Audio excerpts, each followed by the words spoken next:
In this community and in this world, when we're, I think, constantly looking for heroes who make a difference every day of their life, no one that I've ever met is any bigger than Richard Joyner.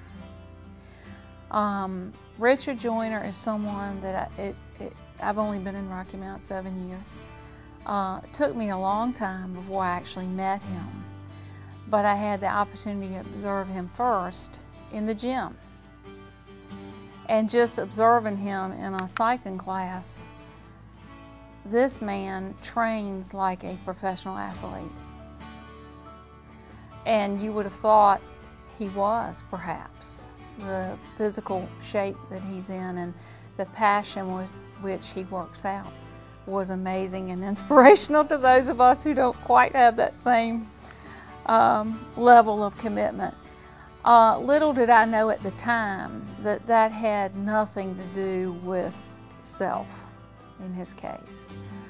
But he obviously views his body as a temple of God and takes care of it so that, like God would have him do, so he can take care of other people and help other people. Richard Joyner is all about others. The things you see on the outside come from the inside. And in Richard's early life, he struggled with a lot of these issues, and he compensated by overdoing and becoming very relational and personal.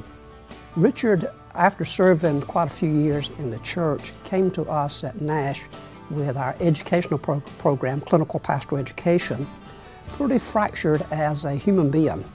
And when he came to us, he thought that he was perhaps just at the bottom. I thought he was just at the cream of his life. And so we took him in the educational program, and he came as a student. Richard did the internal work, worked hard for several years, and he reframed a lot of the things that he had learned in life, and then began to understand the reason he was doing these things on the outside was for accomplishment.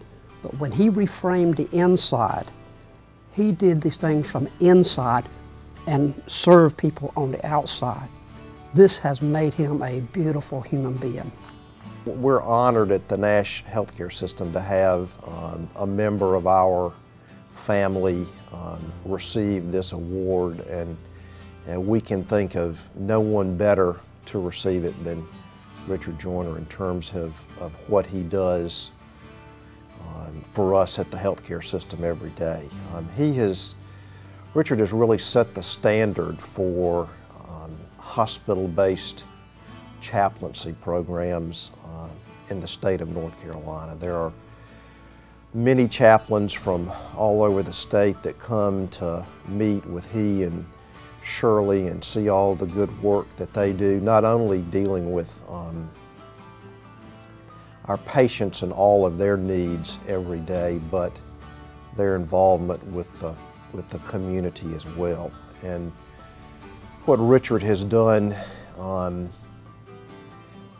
with his ecumenical efforts to organize volunteer chaplains from all over the area, with different faiths and different churches and different denominations, but to bring them together with the common cause of meeting the spiritual needs of the patients at the Nash Healthcare System every day has just been tremendous. There was a period of time when we were blessed to have a Duke Endowment grant of about $500,000 to serve the Clark Branch Street community.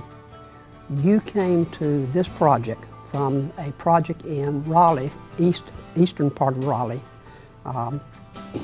and you took on a challenge that none of us had ever had, and none of us knew what we were doing.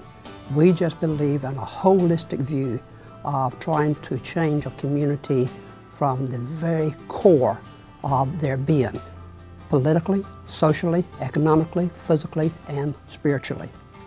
You got on the streets of Clark and Branch, and you met people. You organized community meetings.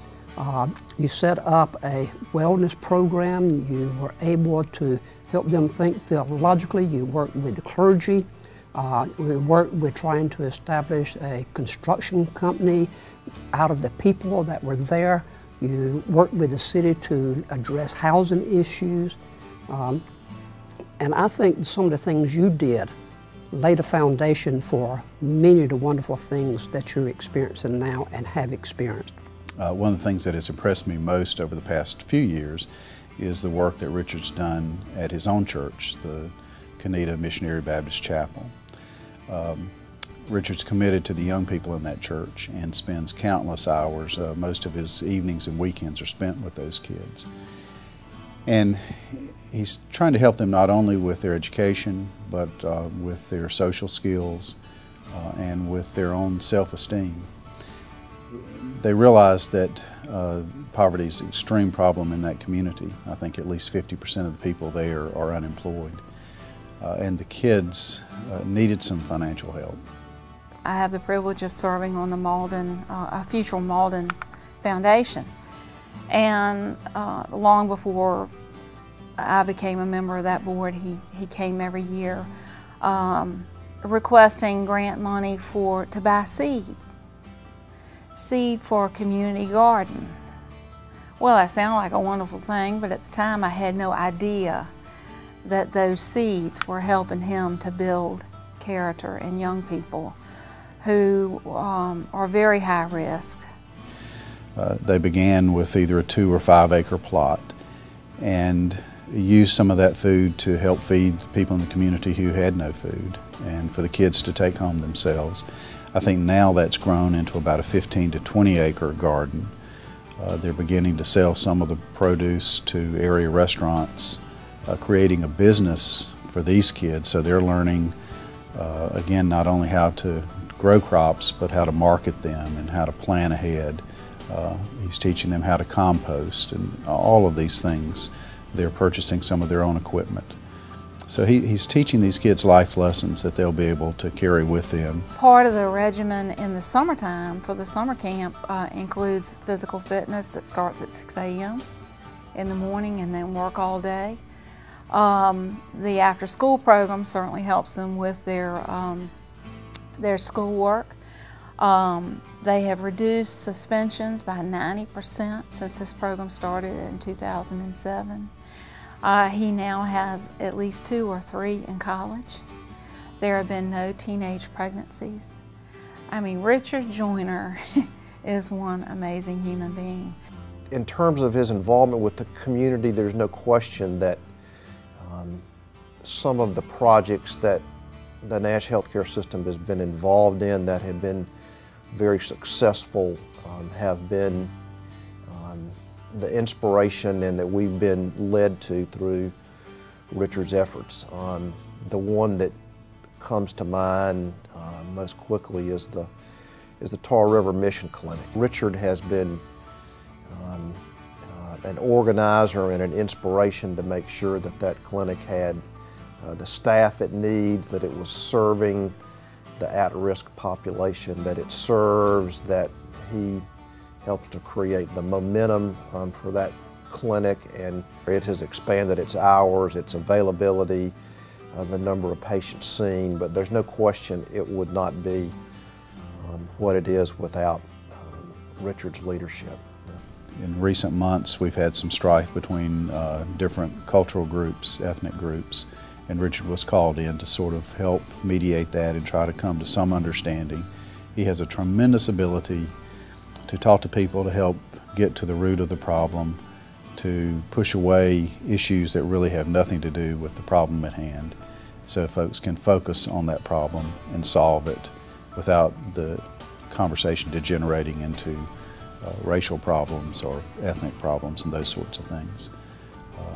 So that's why I say he, I think, is truly a pastor to this community.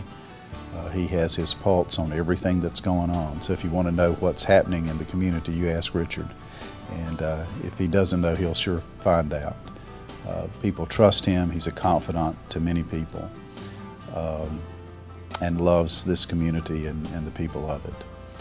I'm fortunate to to be able to call him a friend and a colleague, and so happy that we are honoring him in this way. He is well deserving of this award because of all that he has done for this community. He certainly is a distinguished individual. You have served Nash County. You have served Edgecombe County. You have served Pitt County and some of the surrounding areas. But you have served Eastern North Carolina. You have served the state of North Carolina. And I know personally that you have gone beyond the state boundaries. And your impact is going to be felt for generations upon generations. While many of us are not going to be remembered after our children and grandchildren, but what you have done will be remembered, not necessarily you as a person, but what you have done will be remembered because of your deep value, deep faith, and deep commitment to the service of human beings. Richard, I am just so proud of you. You came as a student, you claimed yourself as a colleague. Now I know you as a brother. And Richard, I love you. There are so few people that we know. I mean, lots of people, particularly in this community, will arise to an occasion and they're generous and will contribute money and food and whatever is needed. I think this just is such a wonderful, generous community. But how many people do we know, including myself, that will roll up their sleeves like that and give up really their own personal life to serve others? I mean, he's one in a million. I mean, he's my hero. I think he's the hero of so many people. And I just am so excited that he's received this wonderful award.